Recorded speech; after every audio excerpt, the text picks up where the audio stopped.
20,000 years ago, the world was a frozen nightmare. Glaciers towered higher than cities, the wind cut like blades, and whole continents were buried under ice. And somehow, humans survived. Not in cozy caves, or with roaring fires like in movies, but in brutal, endless cold, where one wrong move meant death. They didn't just endure the Ice Age, they hacked it. They learned to wear the world itself as armor, building shelters from bones, clothes from animal skins, and weapons that could kill giants. They turned freezing rivers into fishing traps, smoke into medicine, and stories into survival guides. Every skill we have today, teamwork, planning, teaching, even art, was born in that cold. If you're watching this in a warm room, with food and light just a click away, remember this. Everything that makes us human was forged by people who lived through a world designed to kill them. So, get comfortable, because this is how cavemen outsmarted the Ice Age, and how their survival still lives inside you right now. Imagine waking up one morning to find the world buried beneath an endless sheet of white. No trees, no grass, no birdsong, just wind, cold, and silence so deep it feels like the planet itself has stopped breathing. That was Earth about 20,000 years ago. A frozen wilderness where glaciers stretched for thousands of miles, swallowing continents, grinding mountains into dust. The air was sharp as glass, the light pale and endless, and life clung to the edges like frost on stone. The Ice Age wasn't a single moment, but a cycle of freezing and thawing that ruled the planet for almost 2.5 million years. It shaped everything we know. It carved the valleys we live in, created the rivers that feed our cities, and built the landscapes we call home. But for the people who actually lived through it, it wasn't some geological event. It was survival. Every sunrise was a small victory. Every meal was a miracle. For them, the Ice Age wasn't history. It was daily life. Picture this. Herds of mammoths trudging across frozen plains, steam rising from their breath in the morning sunday. Saber-toothed cats stalking through the snow, their fur crusted with ice. Reindeer and steppe bison scraping at the permafrost for scraps of grass. And somewhere, among them, tiny bands of humans. Maybe 30 people at most, wrapped in furs, carrying fire from camp to camp, moving with the herds and chasing hope across the tundra. They weren't cavemen the way movies show them. They were travelers, engineers, storytellers, survivors. Everything they owned, they carried on their backs. Every shelter they built had to stand against storms that could flatten trees. Every mistake could mean death by nightfall. The earth was locked in an ice grip. In places like what's now northern Europe, glaciers were a mile thick. The sea levels had dropped hundreds of feet, exposing land bridges that connected continents. You could walk from Siberia to Alaska. The air was colder, drier, thinner. In winter, the snow never melted. In summer, the frozen ground wept water for a few short weeks before hardening again. But the cold wasn't just an enemy. It was a teacher. It forced our ancestors to think, to plan, to invent. Fire became more than warmth. It became strategy. Clothing wasn't just protection, it was technology. Cooperation wasn't optional, it was evolution. The Ice Age made humans what we are. In those centuries of frost and hunger, the first sparks of creativity appeared. Stone tools grew sharper, shelters grew stronger, and language grew deeper. Around flickering fires in dark caves, they began to tell stories about the sun returning, about the hunt, about gods of snow and flame. Stories that weren't just entertainment, but maps for survival. Every sound, every word, every shared breath mattered. We don't often think of those people as like us, but they dreamed the same way we do. They loved, they feared, they hoped. They looked at the stars through the same thin veil of atmosphere, wondering how long the ice would last, wondering if spring would ever come again, and somehow they survived. Against a world of cold and silence, they carried the one thing that refused to die, the fire of life. If you were dropped into the middle of an ice age winter, you would have minutes to live. The air would rip the heat from your lungs. Your breath would freeze in your nose. Your fingers would turn white before you could even think about what to do. For early humans, this wasn't an emergency. It was normal life. The first rule was simple. Don't freeze. Everything else came second. Surviving the cold meant mastering warmth. It meant learning how to trap heat like it was treasure, because out there, heat was life itself. The humans who lived through the Ice Age didn't just sit around fires wrapped in animal skins. They became experts in manipulating their own microclimate. They turned fur, fat, and smoke into science long before there were words for it. When you look at an ancient fur coat stitched together from reindeer hide, you're not seeing fashion. You're seeing engineering. The layers mattered. The outer hide had to block wind. The inner lining needed to trap body heat. They stitched them with sinew, sealed them with fat, and even smoked them over fires so the fibers would harden and repel water. Each step was learned through years of trial and error. People froze, people learned, and people taught. That's how knowledge stayed alive. Some groups used double layers of skin, hair facing both out and in, creating air pockets that trapped heat, just like the insulation in modern jackets. Others learned to use animal fat as a natural waterproofer, rubbing it into hides to keep snow from melting and soaking through. They didn't have thermometers, but they understood thermoregulation better than anyone alive today. Fire was more than light and warmth. It was a portable climate system. Camps weren't just built around it for cooking. Fires were positioned carefully to heat sleeping areas, and smoke was directed with stones and branches to dry out clothing. When people moved, they often carried glowing embers, wrapped in bark or moss, cradled in hollowed antlers to keep them burning during long migrations. With those coals, they could start new fires wherever they went. Fire became a constant companion, a living thing that followed them through the cold. But warmth didn't come only from technology. It came from each other. In caves and shelters, humans slept side by side under shared furs. Their body heat, combined, could raise the temperature enough to keep frost from forming on their faces. Children were kept in the center, protected by the warmth of adults.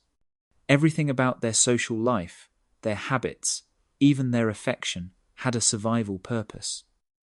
They learned how to fight the cold with design and discipline. They planned when to travel and when to huddle down. They could read the signs in wind and snow, knowing when danger was coming long before it arrived. Each generation became better at beating the cold than the one before. The Ice Age shaped our ancestors into problem solvers, builders, and protectors. Every spark of fire, every stitch in a hide, every moment spent learning not to freeze was another step toward becoming human. Before humans could control fire, they had to fear it.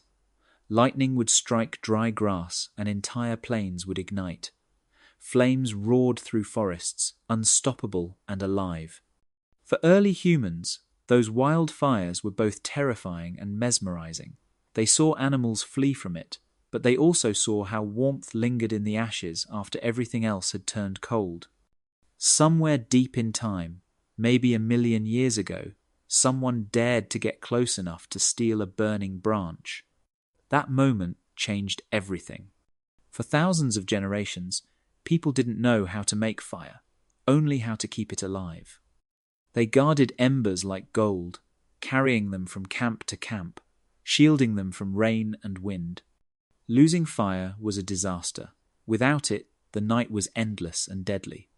Then came the moment when someone figured out how to make it from scratch. It might have started with pyrite, a shiny yellow rock that sparks when struck against flint. When the spark landed on dry grass or fungus, smoke appeared, then flame. That single discovery transformed survival into control. Now, fire wasn't a gift from the sky. It was a tool. Early humans began experimenting. They learned that different stones made better sparks. They found that tinder made from dry bark, moss, or even animal fur could catch easier. Later, they invented the bow drill, a stick spun fast with a bowstring that built friction until wood dust burst into flame. It took patience and rhythm, but once mastered, it meant humans could bring light and heat anywhere, anytime. Fire became the first true technology that didn't come from nature but from the human mind. It changed everything about daily life. Night was no longer the end of the day. Around the fire, time stretched. People cooked, made tools, told stories. The dark stopped being a wall and became a circle of warmth and safety. Beyond the glow was danger, but inside it was life. The fire also made food better. Cooking meat made it easier to chew and digest, unlocking calories that once went to waste. Boiling roots made them safe to eat.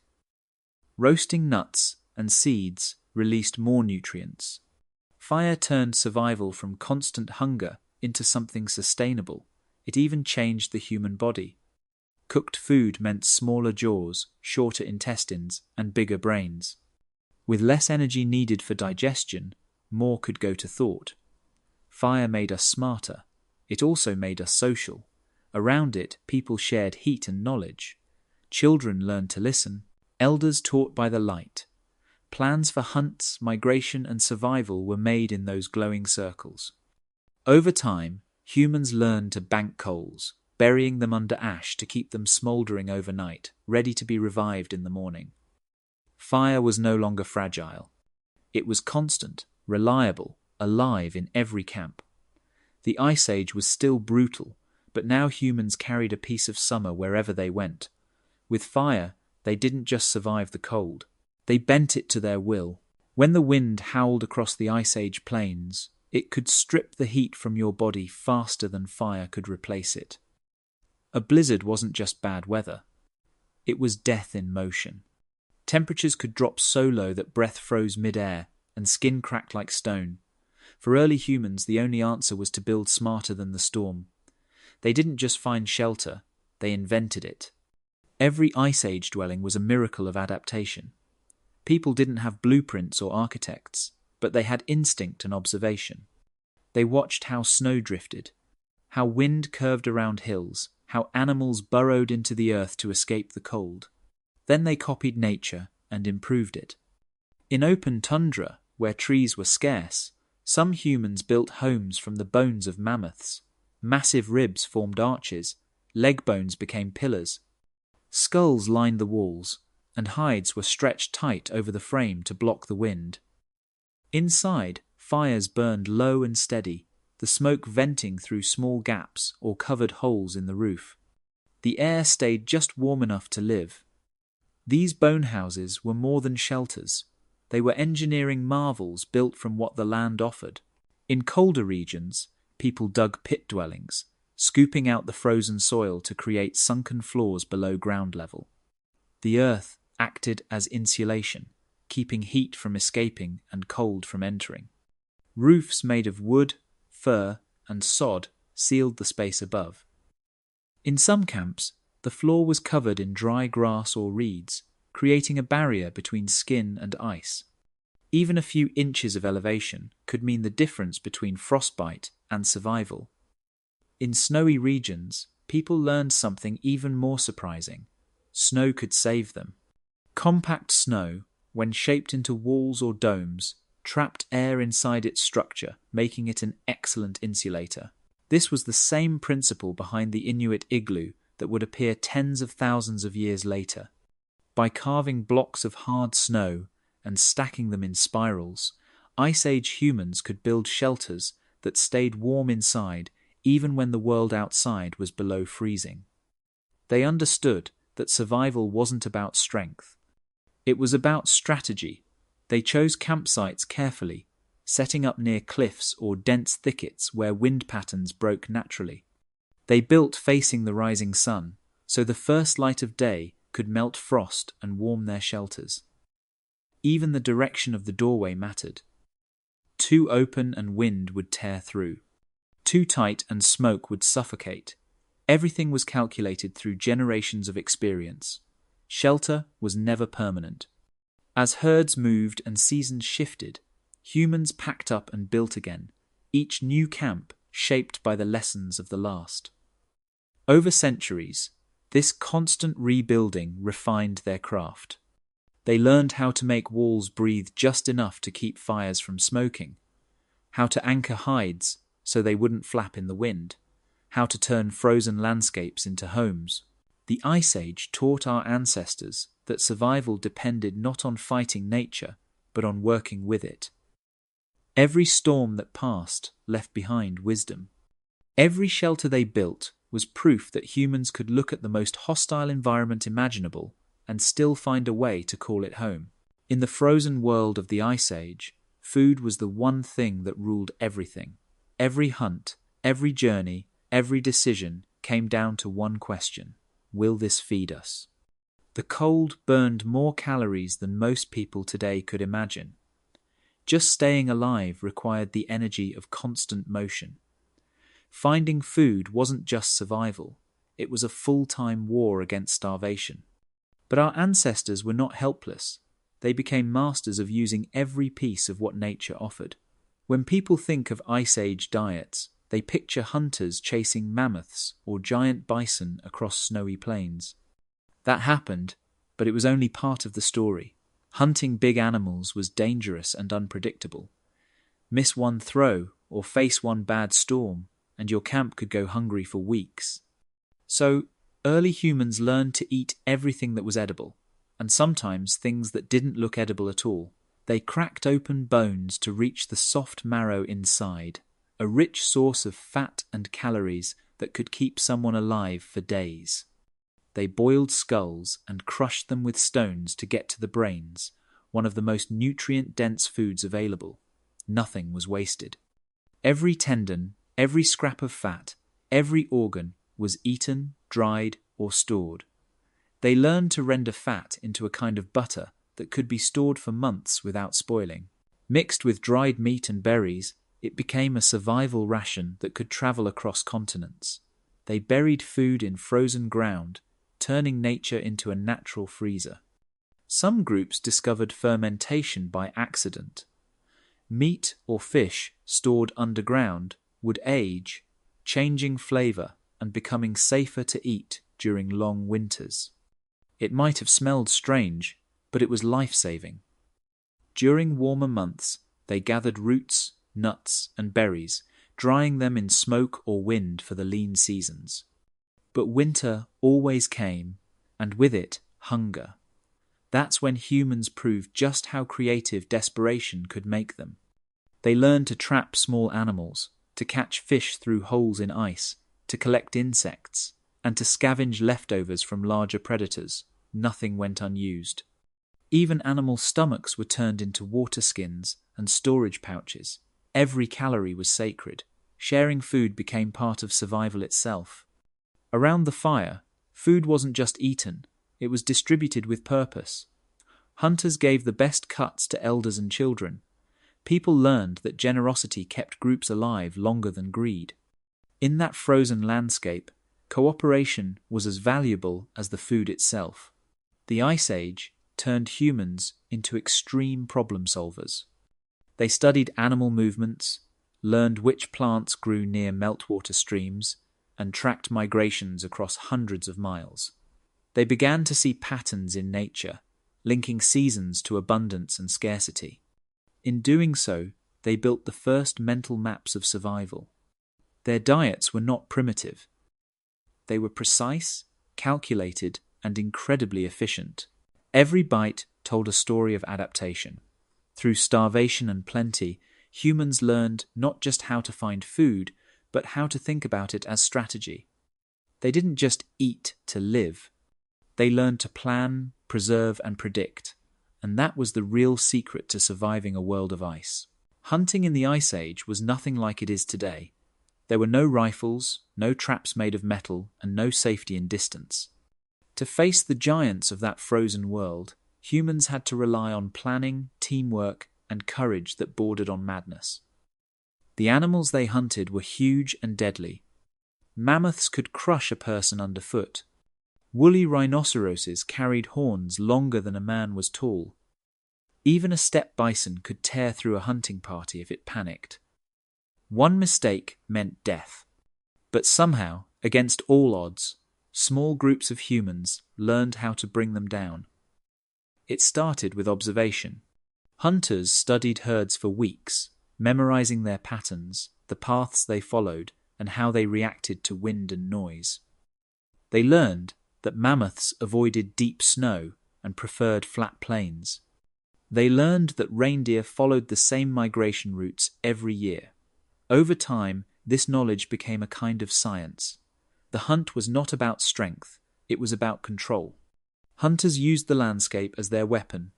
They created what we now call drive lines, guiding animals into narrow valleys or toward hidden traps using branches, fires, or walls of sound. Some groups built kill funnels, using fallen trees and rocks to direct herds towards spears waiting in ambush. Imagine standing behind a line of sharpened points as a 10-ton animal charges toward you. The ground shakes, the air fills with its breath, and every heartbeat feels like a countdown. One well-aimed strike had to be enough. Before the invention of long-range weapons, hunters used thrusting spears, getting dangerously close to deliver the killing blow. Later, they developed throwing spears with balanced shafts that could fly farther and hit harder. These tools changed everything. Now, a small group could attack from a distance and survive. Over time, they improved their weapons again, inventing spear throwers that acted like extensions of the arm, adding speed and force to each throw. These simple tools turned fragile humans into apex predators. But hunting was never a single-person act. It was choreography. Every member of the group had a role. Some drove animals forward, shouting and waving torches. Others waited in silence, ready to strike. Communication and timing were everything. One wrong signal could send a herd scattering and waste days of effort. When the kill finally came, it was a moment of awe. The entire group gathered, not just to claim food, but to honor the creature that had given them life. They used every part of it, from bones for shelters to sinew for thread. The meat was shared, the hide preserved, and the hunt remembered in stories told around the fire. These hunts forged the first real communities. They taught humans how to plan together, to trust one another, and to think ahead. Every successful hunt meant another week of life, another chance to teach the next generation.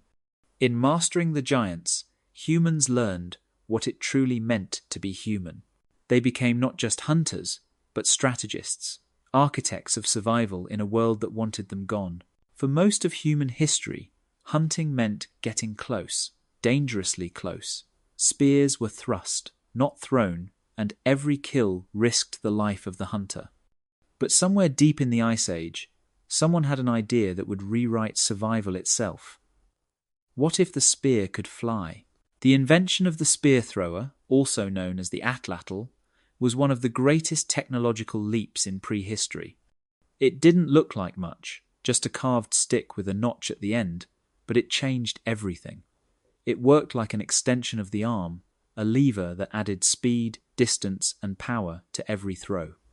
With it, a hunter could hurl a spear farther than ever before, turning a desperate face-to-face fight into a calculated strike from safety. Before the atlatl, a mammoth or a bison could only be brought down by bravery and teamwork at close range. After it, humans became true long-distance hunters. A well-thrown dart could travel more than 100 feet and hit with force strong enough to pierce thick hide. Suddenly, distance became the greatest weapon of all. The Ice Age plains were wide and open, the wind endless and cold. Herds of reindeer, horses, and mammoths moved across that vast space like rivers of life. To hunt them, humans needed range and precision. The atlatl gave them both. Its secret was leverage. The longer arm of the thrower stored and released energy in a smooth motion, launching the spear like a spring. Hunters learned to make their darts flexible.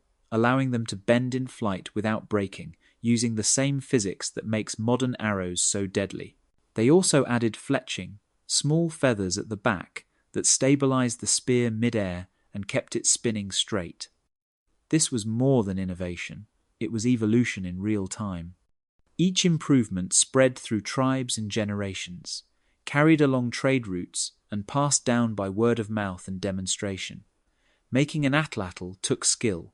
The weight, curve, and grip all mattered. Too long and it lost power, too short and it lost control. Some were carved from bone or antler, others from wood, hardened by fire. Over time, people personalized their tools, decorating them with symbols or carvings that told stories of hunts and ancestors. The weapon was not just a tool, it was identity. The atlatl didn't just make hunting easier, it changed how people thought. Suddenly, strategy mattered more than strength. Hunters could attack from ridges, coordinate ambushes, and plan for wind direction. They became tacticians, learning to read the land and calculate trajectories long before mathematics existed. It was the birth of applied physics taught by instinct and survival. And perhaps most importantly, it bought them time.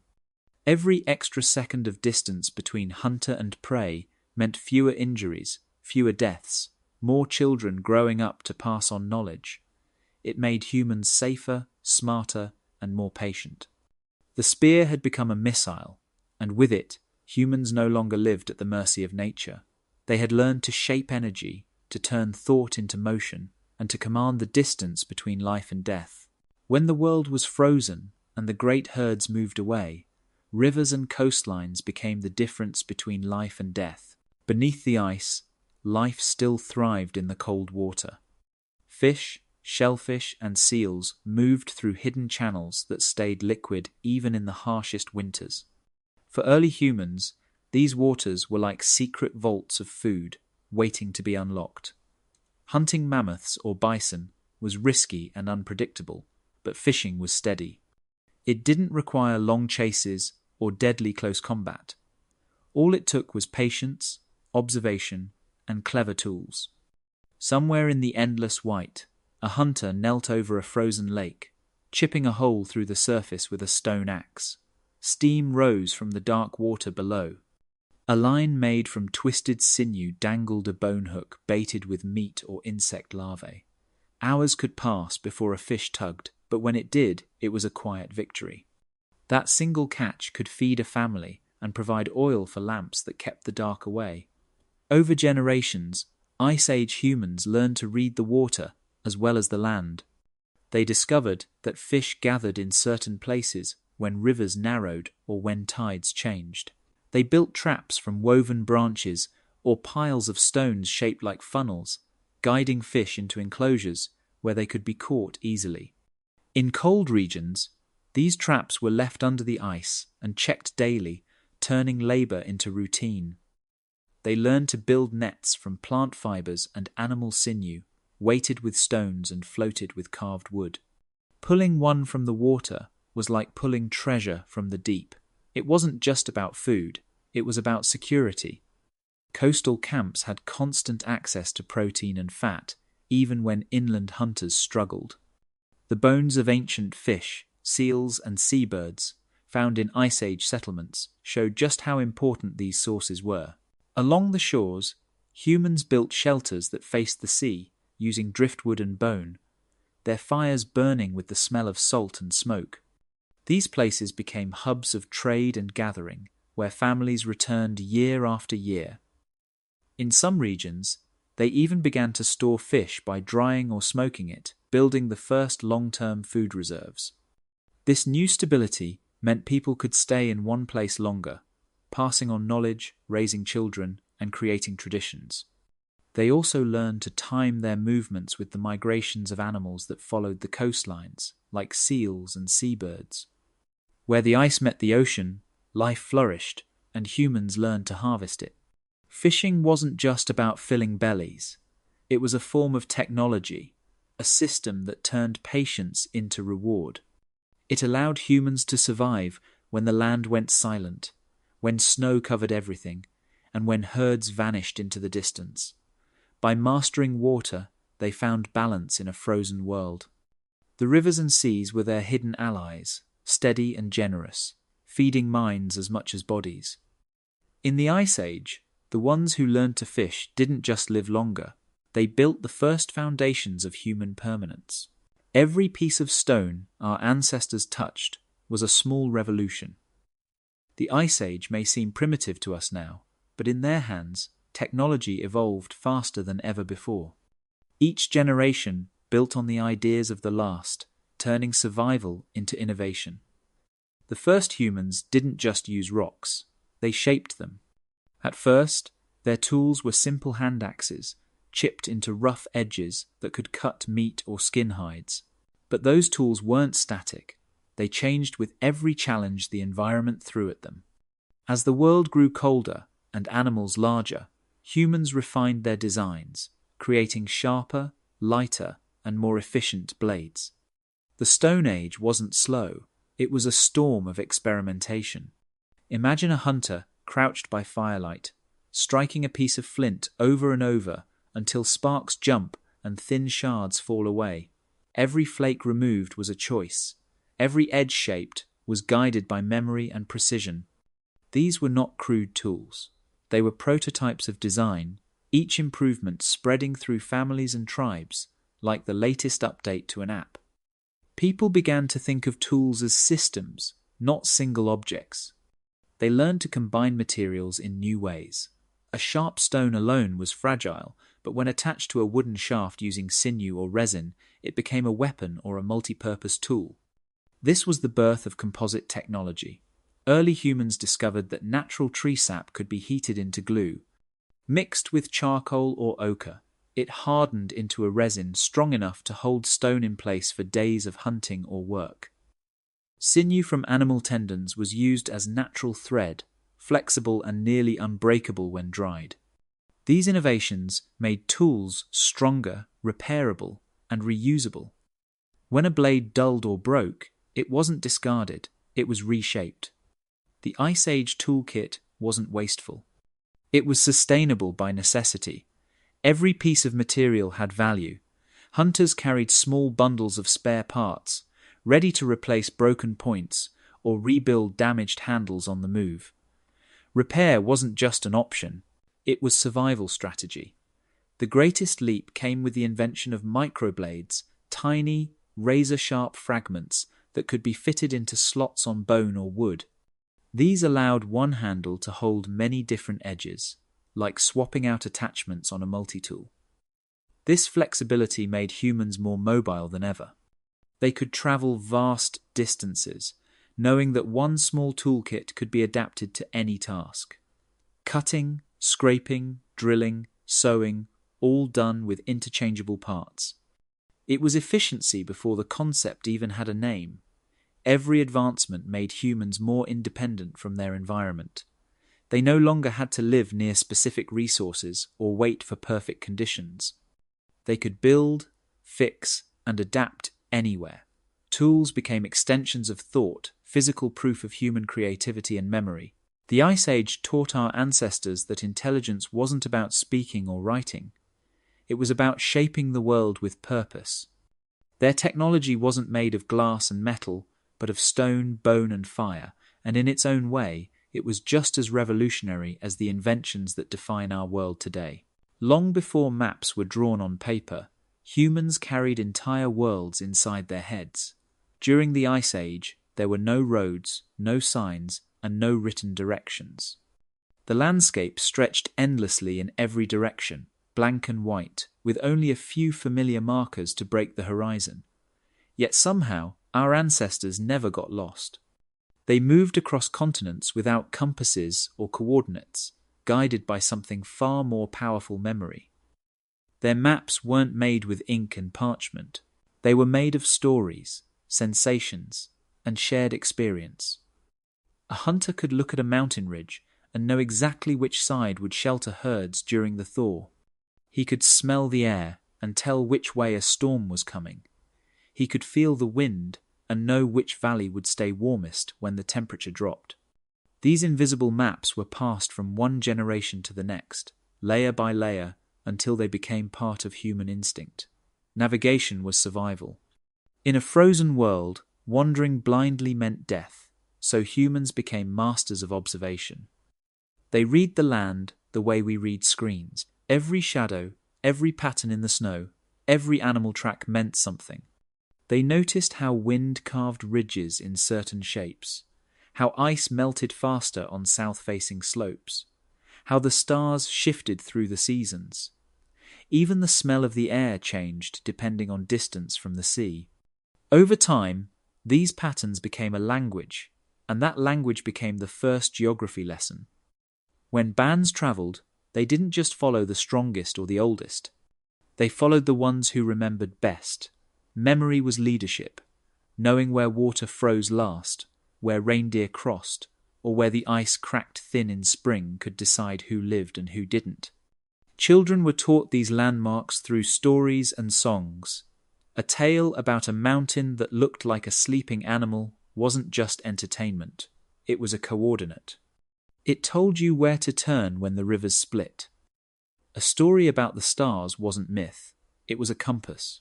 The night sky was a map that stretched forever, its constellations guiding migration long before sailors ever touched the sea.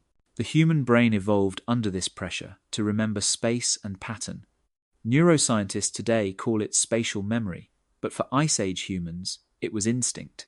They could carry an entire continent in their thoughts, remembering where resources, dangers, and seasons shifted year after year. Even when glaciers advanced and erased familiar paths, they adapted, updating their mental maps through exploration and shared knowledge. They didn't just survive in this way, they explored. They followed the same invisible routes generation after generation, until they stretched from Africa to Europe to Asia and beyond. The ability to navigate the unknown became one of humanity's greatest strengths. It taught us how to plan, how to imagine the world beyond the horizon, how to trust that there was something waiting on the other side. Those maps in their minds weren't just about finding food or shelter. They were about finding home, no matter how far the journey went.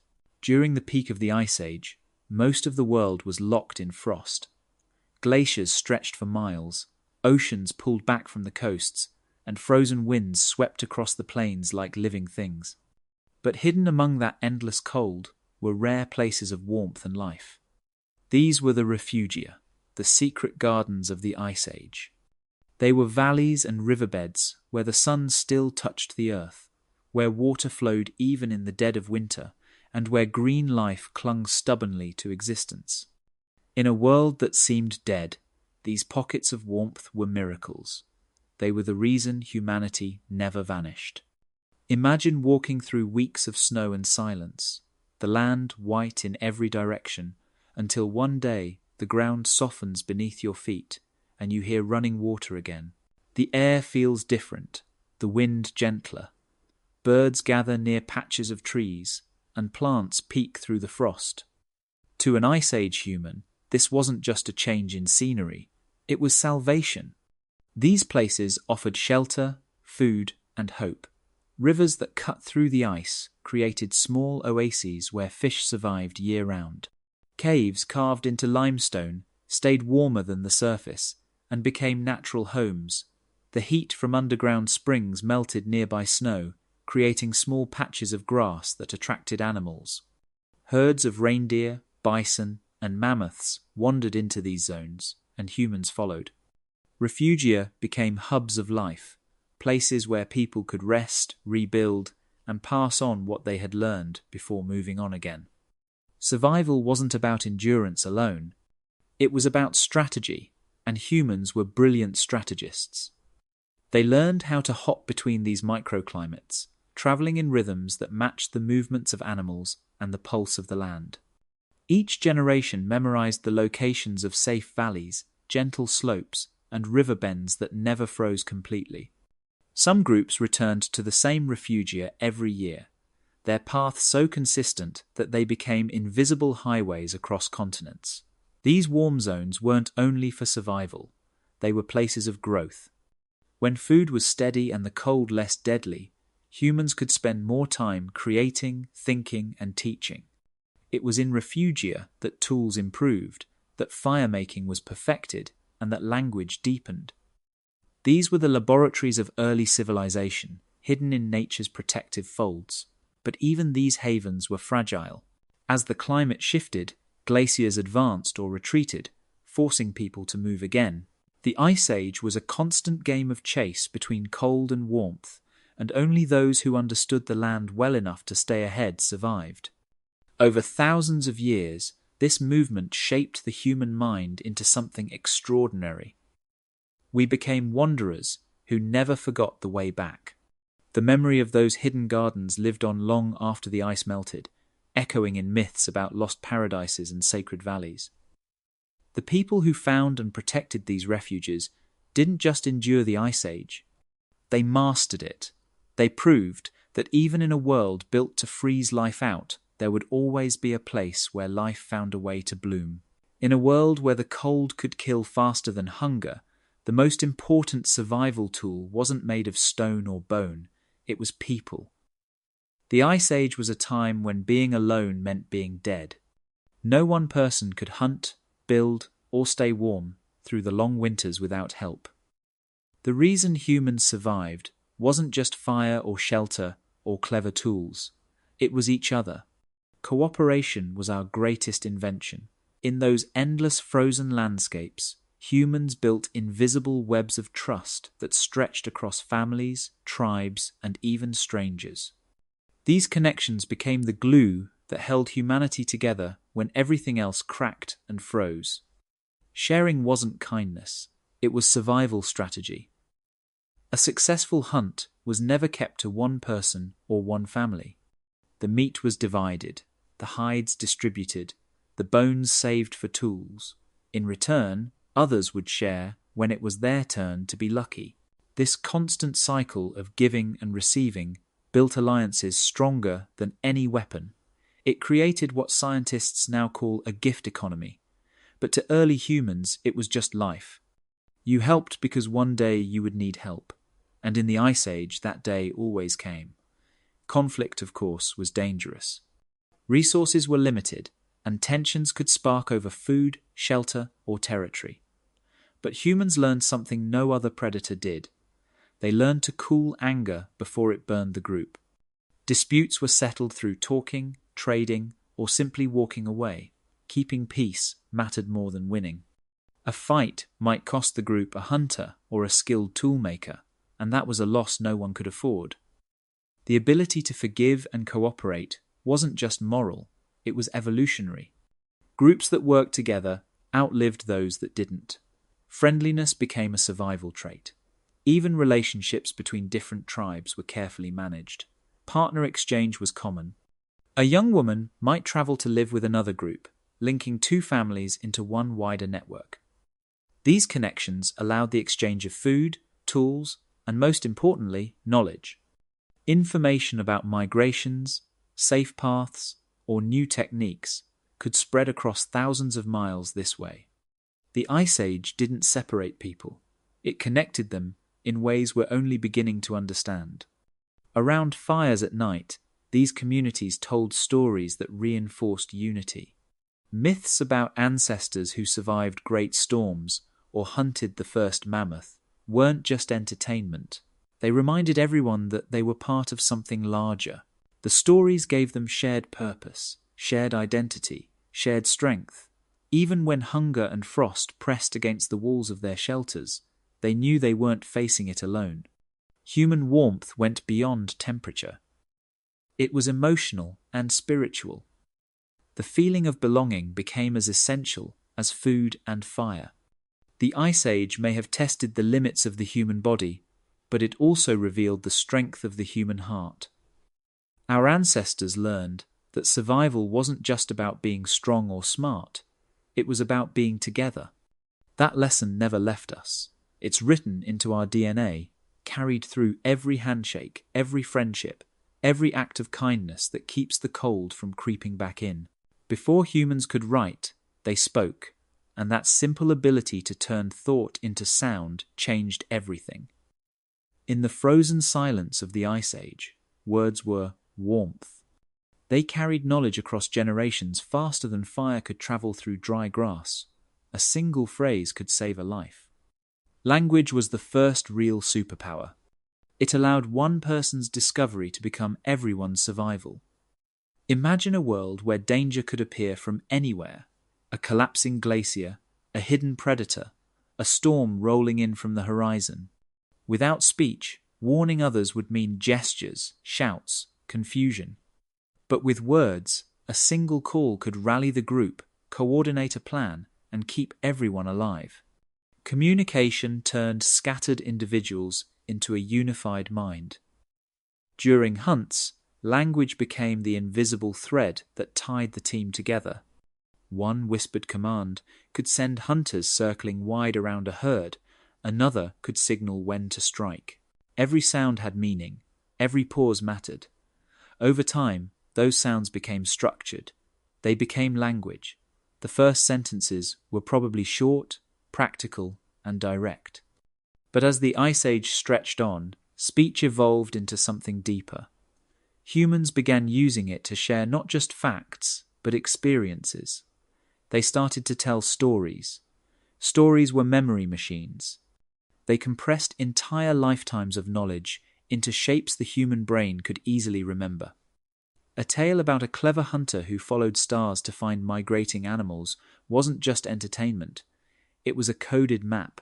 A story about a river that sang during spring thaw reminded listeners that floods came when the ice melted. Myths about spirits in the mountains were warnings about dangerous landslides or thin ice. Information hidden in emotion stayed longer in memory. That was the genius of storytelling. It turned survival data into art. Around fires, language created a second kind of shelter, one built of sound instead of skin and bone. Words replaced fear with understanding. When children listened to the stories of their elders, they weren't just being entertained, they were learning how to live. Language became the bridge between generations, connecting the past and future in ways no other creature had ever done. It also gave humans something new, something no tool or weapon could provide. It gave them imagination. With words, they could talk about things that weren't there, plan for things that hadn't happened, dream of things that might. That mental leap turned hunters into thinkers and wanderers into inventors. The Ice Age forced humans to sharpen more than their tools. It sharpened their minds. Language made cooperation more efficient, planning more detailed, and relationships more complex. It allowed people to express care, to teach, to comfort. It gave them identity. It made them human. Every sentence spoken in that frozen world was a spark in the darkness, a signal that thought had found its voice. Long before cities or writing, it was language that built the first real civilization, one made not of stone but of words carried on breath that refused to freeze. In the Ice Age, survival depended on knowledge more than strength. You could be the fastest runner or the bravest hunter, but without knowing how to make a fire, build a shelter, or track an animal, you wouldn't last a week. Knowledge was the true currency of life, and passing it on was sacred. Every hearth was a classroom, every elder a teacher, and every child an apprentice. In a world where one mistake could mean death, teaching wasn't optional, it was instinct. Picture a family huddled near a fire as snow howls outside. The flames flicker across faces both young and old. A hunter holds up a spearhead, showing how the edge must be struck just right so it doesn't break on impact. A child watches closely, memorizing every motion, every sound of stone hitting stone. This wasn't formal education. It was survival training disguised as daily life. Skills weren't written down, they were lived. Children learned by watching, by copying, by failing and trying again. The hearth was where knowledge flowed like heat, passed through generations without a single word on paper. The process was slow but perfect. Young hunters practiced throwing spears at targets long before they joined real hunts. Toolmakers learned by sitting beside the experts, chipping flint until their fingers bled. Even small mistakes became lessons remembered for life. Every skill, from stitching hides to smoking meat, was practiced until it became instinct. The Ice Age didn't allow wasted potential. Everyone had to contribute. Teaching was constant, woven into every task, every story, every song. Songs, in fact, became one of the most powerful teaching tools. The rhythm and rhyme helped people remember complex steps, like how to prepare a trap or treat an injury. Knowledge was sung into memory, carried in melody across generations. Some of these oral traditions survived for tens of thousands of years, echoing fragments of a world long gone. But learning wasn't just about copying, it was about understanding when and why. The greatest teachers were those who could explain the reasons behind things. Why one type of wood burned slower, why some stones shattered in the cold, why animals followed certain paths. That understanding allowed new ideas to grow. The Ice Age was full of innovation because each generation stood on the shoulders of those before them. Rituals also played a part. Certain skills were taught in specific ways or at certain ages. Making fire might be a rite of passage. Learning to track might come after a child's first hunt. These rituals made knowledge emotional, unforgettable.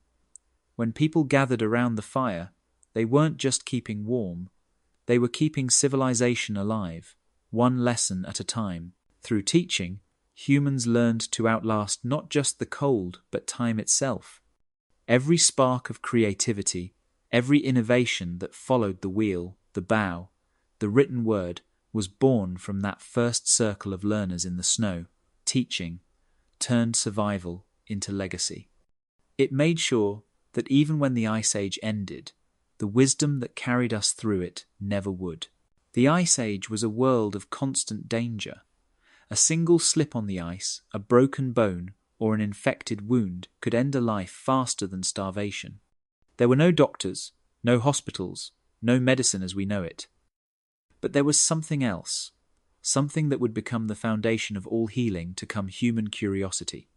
Every medical discovery we use today started as a guess made in the dark, by someone who refused to give up on another person.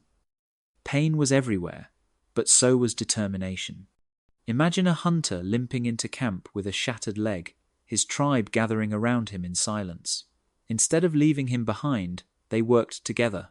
One person fetched splints made of bone or wood. Another tore strips of hide to bind them. They used sap or fat to keep the wrappings in place, holding the bone steady until it mended. This was the first act of medicine hope in action. Through trial and error, humans learned what worked and what didn't. Some plants soothed burns when mashed and spread on the skin. Others made the pain worse. Some smoke drove away insects and infection, while others made people sick. Every mistake was a lesson. Every success was remembered and passed down. Over time, those lessons formed the first medical traditions.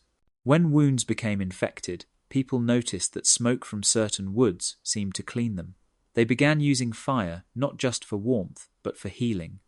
Tools were heated to cauterize cuts. Water was boiled before cleaning injuries. Without realizing it, they had discovered sterilization. Fat from animals became the base for early salves, mixed with crushed herbs or ash to draw out infection. Snow and cold water were used to numb pain. Heat was used to relax stiff muscles. The human body was studied not with microscopes, but with observation and patience. Illness and injury weren't always physical, and even early humans knew that. They saw how grief, fear, and exhaustion could weaken someone faster than hunger. Around the fire, healing was as much about spirit as body. Songs were sung to calm the frightened. Touch was used to comfort the weak. They believed in unseen forces, but beneath the belief was compassion, the same force that drives medicine today. Healing was community work. When someone was hurt, everyone helped. It wasn't just about saving one life. It was about saving what that person meant to the group: a hunter, a parent, a storyteller. Even with no written knowledge, Ice Age humans became remarkable healers. because they refused to accept suffering as normal. They tested, they adapted, and they remembered. By firelight, they became scientists without knowing the word. Their medicine wasn't perfect, but it was enough to carry humanity through one of the harshest eras in history. Every bandage, every herb, every act of care was a small rebellion against extinction. In a frozen world, the will to heal was the purest proof of life. In the Ice Age, childhood was not safe or simple. Every moment was a contest against the cold, hunger, and the countless dangers waiting beyond the firelight. Yet somehow, children thrived. They laughed, played, learned, and grew up to become hunters, toolmakers, and storytellers. Their survival wasn't luck. It was the result of something beautiful and powerful shared care. Raising a child in a world of predators and freezing nights required more than a mother's love. It required the entire group. Everyone played a role. Fathers hunted and guarded the camp. Mothers worked and taught. Elders watched and advised. And even older siblings helped carry babies or keep them warm. Shared parenting wasn't a choice. It was the only way to make sure the next generation lived long enough to inherit the skills of survival. A baby couldn't be left alone for even a moment. Fires had to be tended constantly. Cold could creep in silently, stealing life before dawn. So infants were kept close to the body, wrapped in soft hides, and carried everywhere in slings made from fur and sinew. The mother's heartbeat and warmth kept them calm. These early carriers were the first strollers of history, freeing parents to work while keeping children safe from the deadly ground. Sleeping was another art of survival.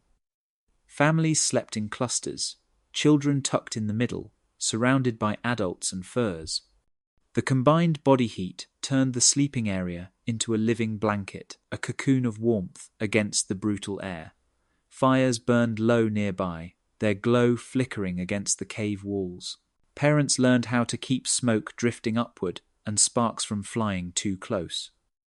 It was a delicate balance, but one perfected through generations. Feeding was just as strategic. Breastfeeding often lasted longer than it does today, sometimes up to 4 years, because it provided vital nutrition when food was scarce. When babies were finally weaned, they were fed mashed meat, bone marrow, and boiled roots. Every bite was precious. Nothing was wasted, not even the time spent teaching them how to eat safely. But survival wasn't only about staying alive. It was about preparing to live well. Children were taught through games. What looked like play was actually training. Throwing small stones helped them aim spears later in life.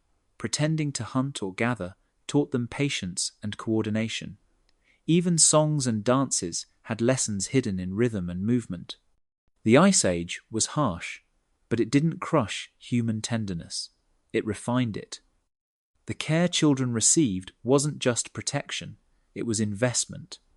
Each child represented the future of the group, the living proof that humanity could outlast the cold. And because everyone helped raise them, they grew up with a deep sense of belonging and responsibility. They learned that survival was not individual, it was collective. Every hand that held them, every story told to them, every fire that kept them warm became part of their memory and their strength. In the end, those children carried more than their parents' genes. They carried their love, their knowledge, and their will to keep the fire burning for generations to come. When most people think of Ice Age art, they imagine ancient people painting animals on cave walls just for beauty. But the truth is far more powerful. Those paintings, carvings, and beads weren't just decoration. They were tools, survival technologies as vital as spears and fire. In a world without written language, art became memory. It was how knowledge survived when words faded and storytellers died. Deep inside frozen caves, far from sunlight, humans crawled through narrow tunnels with torches made from burning moss. The flicker of firelight revealed walls alive with colour. Mammoths, bison, horses, and deer seemed to move in the dancing glow. To the people who painted them, these weren't mere drawings. They were living records of the world outside. maps of migration and seasons. A cluster of reindeer might mark the direction of their spring movement. A line of dots near a bison could represent the moon cycles when the herds passed through. The artists weren't decorating, they were recording data in the only way they could. Every pigment had purpose. The red ochre came from iron-rich soil, ground, and mixed with fat. The black from burnt wood or manganese. Each stroke was chosen with care. Some images were drawn over older ones, updating information just like we update maps today.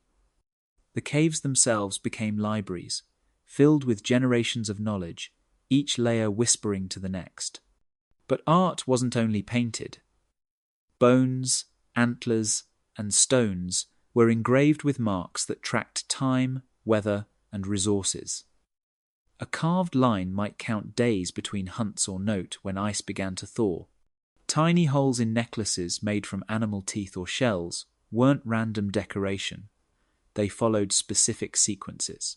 These patterns could signal belonging to a certain group or record journeys between refuges. Beads and pendants were wearable memory, databases of survival.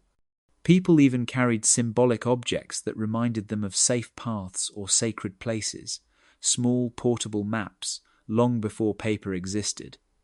Art also taught. Children watching their parents carve or paint learned not just technique but meaning. A cave painting of a successful hunt could teach the next generation where to aim or when to strike. Symbolism became an invisible curriculum. The more complex the art grew, the stronger human memory became. The act of creation helped train the mind to visualize, to plan, to remember. This connection between art and intelligence shaped the human brain itself. And perhaps most importantly, art united people. Creating it required cooperation. Gathering pigments, preparing surfaces, holding torches, all were group efforts. When the work was done, entire communities gathered to see it. The images reminded them of who they were, what they faced, and how they would endure. In a sense, art was their social technology too. It connected the living and the dead, the hunters and the future hunters, the past and the possible. The Ice Age may have tried to erase humanity, but through art, humans learned to preserve themselves in colour, symbol, and memory. They didn't just survive the cold, they recorded how to survive it forever. The Ice Age was full of danger, and not just from the cold. Every hunt carried the chance of death. Every storm could wipe out a camp. Every illness could take someone in a single night. Living with that kind of constant fear required more than strength or skill. It required belief. Rituals became the unseen armor of early humans. They didn't have science or medicine to explain why the world worked the way it did, but they had patterns, symbols, and hope. These became the first forms of risk management, keeping their minds steady when everything else seemed out of control. When someone died, the group didn't just walk away, they buried the body with care. Sometimes they placed red ochre over the skin, a colour that symbolized life and blood. Sometimes they added tools, beads, or food, as if preparing the dead for a journey. These early burials were acts of love, but also acts of control. Death was terrifying, but rituals gave it order. They told people that life and loss had meaning. The repetition of these acts soothed the mind, turning chaos into something familiar. Taboos worked in the same way. Rules about when to hunt, what to eat, or which places were forbidden weren't random superstition. They protected the group from real dangers. Maybe a certain area was called cursed because someone had fallen through thin ice there. Maybe a food was declared forbidden because it carried disease. Over time, these warnings became sacred rules. People didn't need to understand the science behind them. They just needed to believe, and belief kept them alive. Omen reading was another way to make sense of uncertainty. The sky, the movement of animals, the behavior of fire or wind, all became messages. If a hunt succeeded, after a certain song was sung, the song became part of the ritual. If a storm came after breaking a taboo, it confirmed that the rule was real. These patterns gave humans a sense of power over things they couldn't control. It wasn't magic, but it worked like it. Rituals also strengthened cooperation. Before a big hunt, groups gathered to dance, chant, or paint their bodies with symbols. These ceremonies synchronized movement and mindset, turning many individuals into one united force.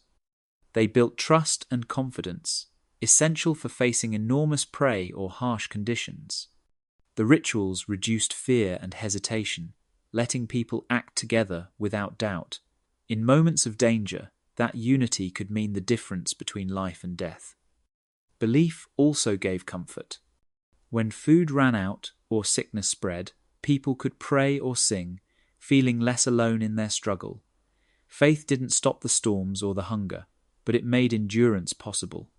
Rituals turned fear into rhythm, despair into action. They helped the brain survive what reason alone could not.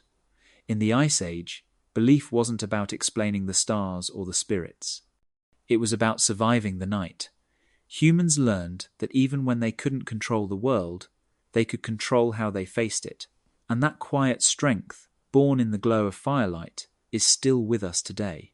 In the frozen expanse of the Ice Age, it would seem impossible for people separated by mountains of ice and thousands of miles to ever connect. Yet, somehow, they did. Long before there were roads, caravans, or compasses, humans built vast trade networks that stretched across continents. They didn't move goods on wagons or ships. They moved them through memory, relationships, and trust. The Ice Age wasn't just an age of isolation. It was an age of exchange. People traded not only to survive, but to stay connected in a world that could have easily scattered them forever. Imagine a hunter in what is now France holding a piece of obsidian, black and glossy like frozen fire. That stone came from a volcano hundreds of miles away. Someone mined it, shaped it, and passed it from hand to hand through an invisible chain of exchanges that linked entire regions. Each group along the way traded what they had most: furs, tools, pigments, food, and gained what they lacked. The Ice Age economy ran on movement and memory. But this wasn't trade for money. It was trade for survival and for meaning. Shells from ancient seas were found buried with people who lived far inland. Red ochre from one valley showed up in caves half a continent away. Antlers, carved into ornaments or tools, were swapped for blades of flint or bone needles. Each object carried not just value, but story. It said, someone was here. Someone met someone else. Someone made a connection. Every exchange strengthened alliances and reduced conflict. When groups traded, they built relationships. They learned who lived beyond the next ridge, which paths were safe, which rivers froze early. Trade was also communication. News about migrations, herds, or dangerous weather could travel faster than the wind through these networks. When a new technique for shaping stone or curing meat appeared, it didn't stay secret for long. It spread like wildfire through the lines of exchange, reaching people who had never met but still shared ideas. This flow of knowledge made humanity more adaptable than any other creature on Earth. There were no borders, only routes known by heart and maintained by generations. Some were marked by landmarks or resting places, others remembered only through song. A piece of obsidian could travel hundreds of miles, but so could a story, a melody, a legend about the world. Even when glaciers advanced and paths were lost, people found new ones, rerouting their networks through the changing terrain. Trade wasn't just about objects. It was about connection, trust, and resilience. It tied together distant bands into something bigger than tribes, into a species. Each exchange was a small defiance of the cold that tried to divide them.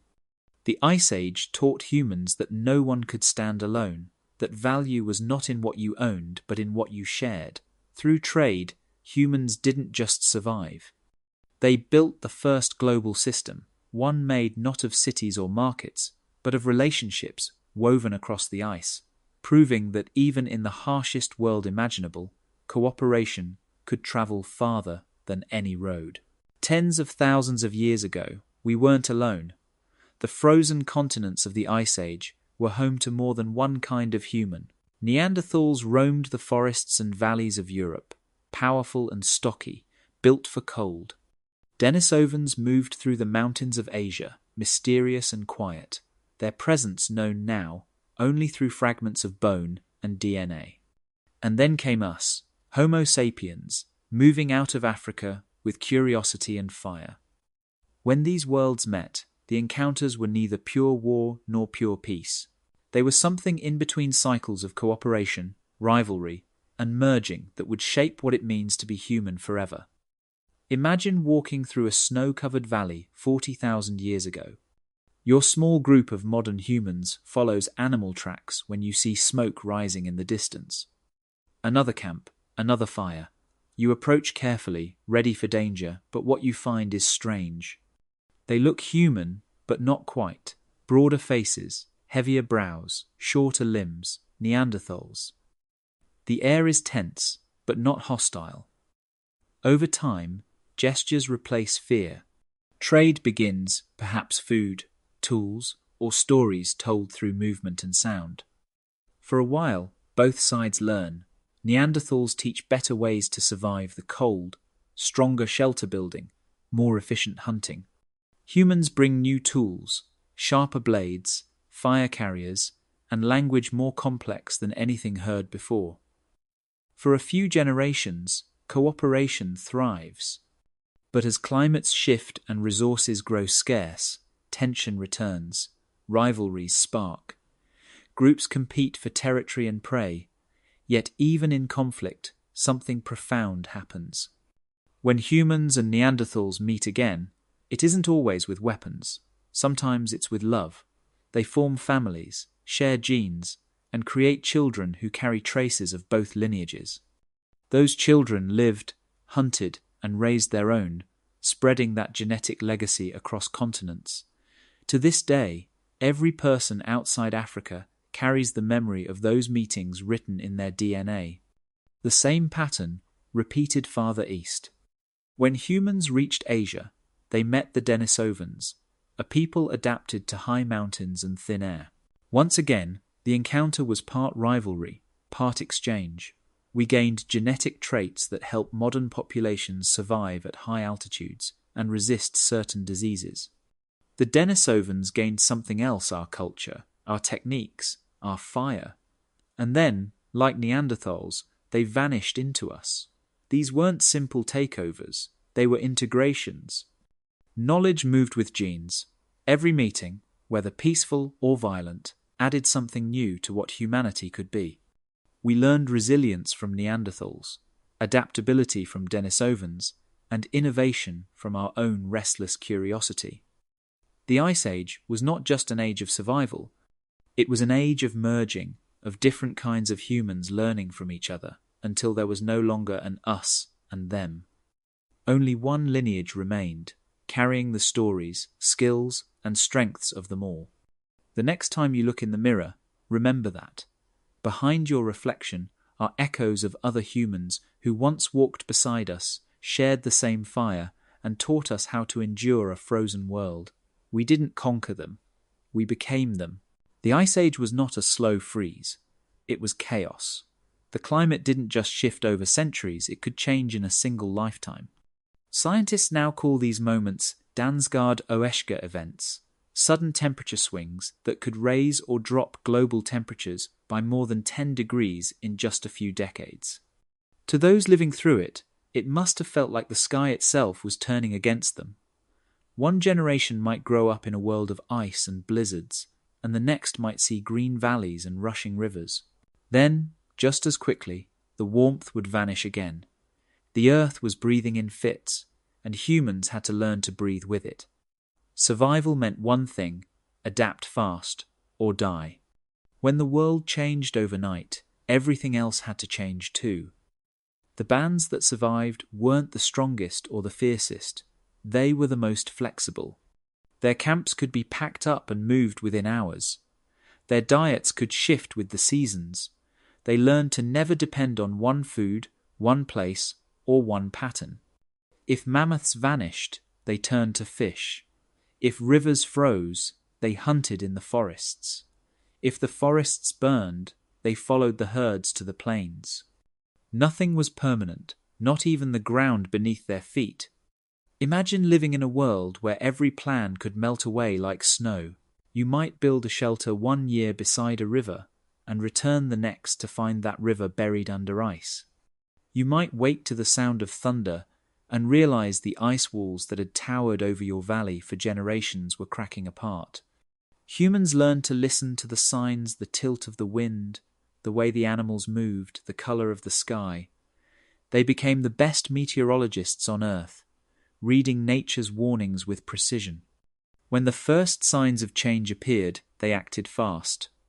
Camps were built light and mobile. Tools were small and repairable.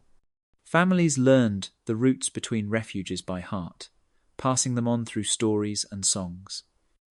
These routes became lifelines, leading from one safe valley to the next, from warmth to food to shelter. The world might shift, but they were always ready to move with it. This agility reshaped how humans thought. Instead of fearing change, they planned for it. They developed backup plans for their backup plans, always ready to rebuild, to move, to start again. Their flexibility wasn't just physical, it was mental. The ability to imagine different futures became a survival trait. The same creative thinking that helped them hunt and build also helped them adapt when everything fell apart. Every time the climate flipped, countless species disappeared, but humans didn't. They bent, adjusted, and endured. That adaptability became our defining strength. The Ice Age forced our ancestors to become masters of change, a lesson that still echoes today. Because even in a world that could transform overnight, they never stopped believing they could find their way through it. In the Ice Age, food was never guaranteed. A single bad winter could erase everything. Herds vanished, rivers froze solid, and even the strongest hunters returned empty-handed. For most creatures, that meant starvation. But humans found a way to cheat time itself. They learned how to take food from the good seasons and make it last through the bad. It wasn't farming yet, but it was strategy, the first form of food banking.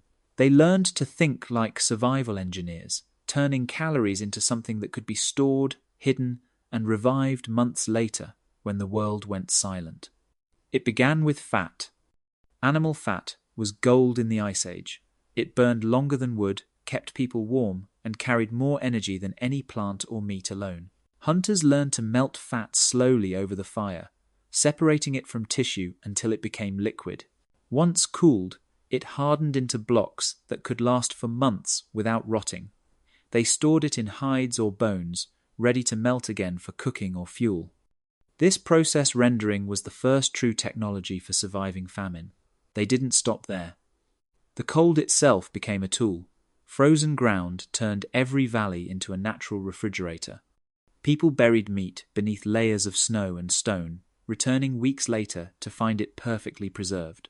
Sometimes they dug deep pits lined with rocks, sealing them with moss or ice.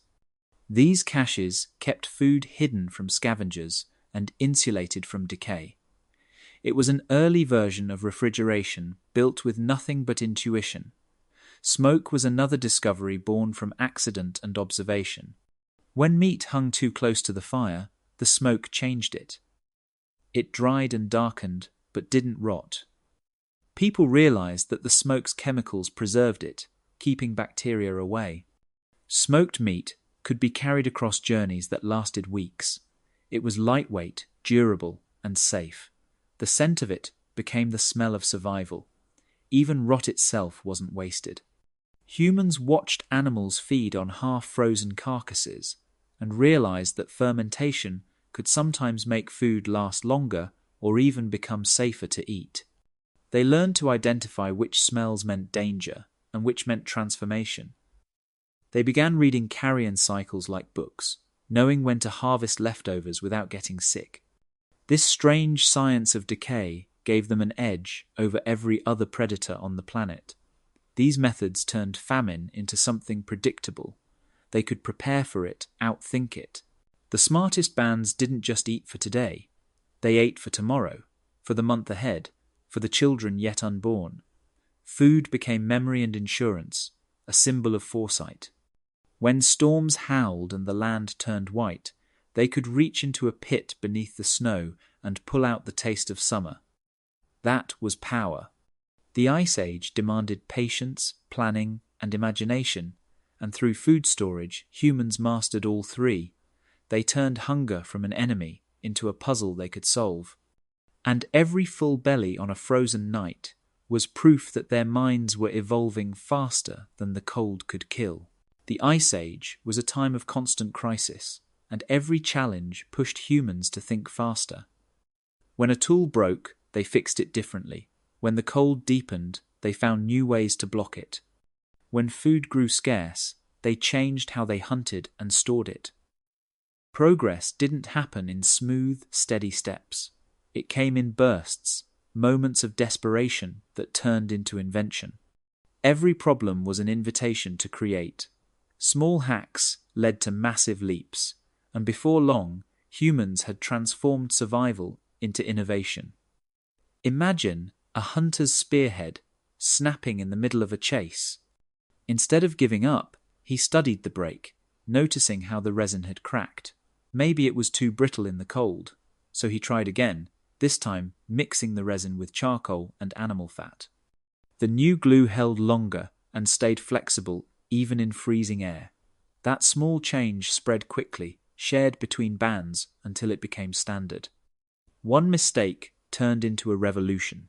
Necessity forced creativity. When hides weren't enough to keep out the wind, someone decided to stitch them tighter, adding layers and overlapping seams. The first tailored clothing was born. Before that, animal skins were draped or tied, heavy and awkward. With bone needles and sinew thread, humans began shaping garments to fit the body. Suddenly, they could move faster, travel farther, and survive colder places. This wasn't just comfort, it was expansion. Tailoring opened entire continents. When distances grew longer and supplies heavier, another leap followed. People learned to drag their world behind them. Wooden sleds, lined with bone runners, began to appear.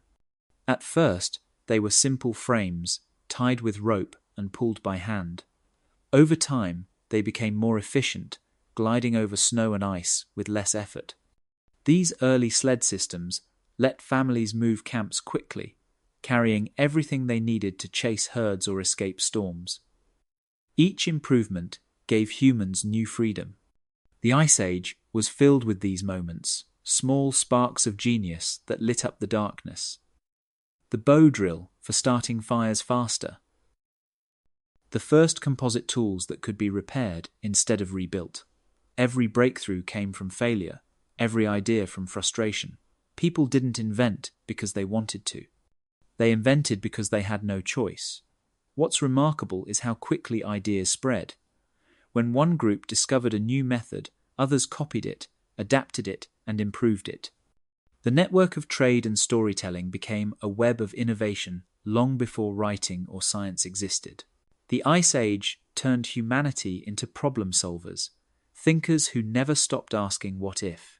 Every storm, every broken tool, every lost hunt pushed the mind a little further. Out of the struggle came skill, out of hardship came genius. The Ice Age didn't just shape our bodies to endure the cold, it shaped our brains to conquer the impossible. Every modern tool, every invention that followed, carries that same spark to the instinct to create when everything is falling apart. When we look at the world today, it feels like the Ice Age is long gone. Cities glow through the night, planes cross oceans in hours, food appears at the press of a button. But if you strip all of it away, what's left inside us is still Ice Age human. The same instincts that once kept our ancestors alive on frozen plains are still running beneath our skin. Collaboration, teaching, adaptability, creativity. These are the tools that never went extinct. They're the fire we still carry forward. Every time we gather around a table, a screen, or a campfire, we're repeating the same act that once kept small groups alive in a blizzard. Humans survived the cold not because they were the strongest, but because they learned to stay close, to share warmth, food, and knowledge. That instinct didn't fade when the ice melted. It evolved into the societies we build today. Every city, every team, every friendship is a modern campfire. Cooperation is still the heat that keeps our world from freezing over. Teaching, too, is one of our oldest survival skills. Long before schools or books, humans learned by watching, by imitating, by passing on what worked. That ancient circle around the fire became the classroom, the workshop, the lab.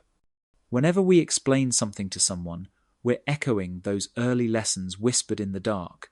How to make a tool, how to heal, how to find the way home. Knowledge was never meant to stay with one person. It was meant to move, to flow, to keep everyone alive. Adaptability might be our greatest inheritance. The Ice Age changed constantly. Storms, droughts, and disasters came without warning. Our ancestors learned to shift plans fast, to rebuild, to find opportunity in chaos. That same ability is why humanity thrives through every challenge. Climate, technology, pandemics, change of any kind, our minds are wired to adjust. We were built to start over, again and again. Even creativity, the spark that drives art, music, and invention, is ancient. It was born when someone decided to draw on a cave wall, or carve a story into bone, or decorate a tool just to make it beautiful. Those gestures weren't luxury. They were proof of hope, the belief that life could be more than survival. We still chase that same feeling every time we create something new. The Ice Age ended more than 10,000 years ago, but the toolkit it gave us never left. It lives in how we think, how we connect, and how we rebuild when things fall apart. The cold tested humanity and found its limits, but it also forged its strengths. When the world froze, humans made fire. When the fire flickered, they passed the flame to the next generation. And somehow, through all the storms and darkness, that fire never went out. We still carry it in our minds, our hearts, and in every act of courage and kindness that keeps the world warm.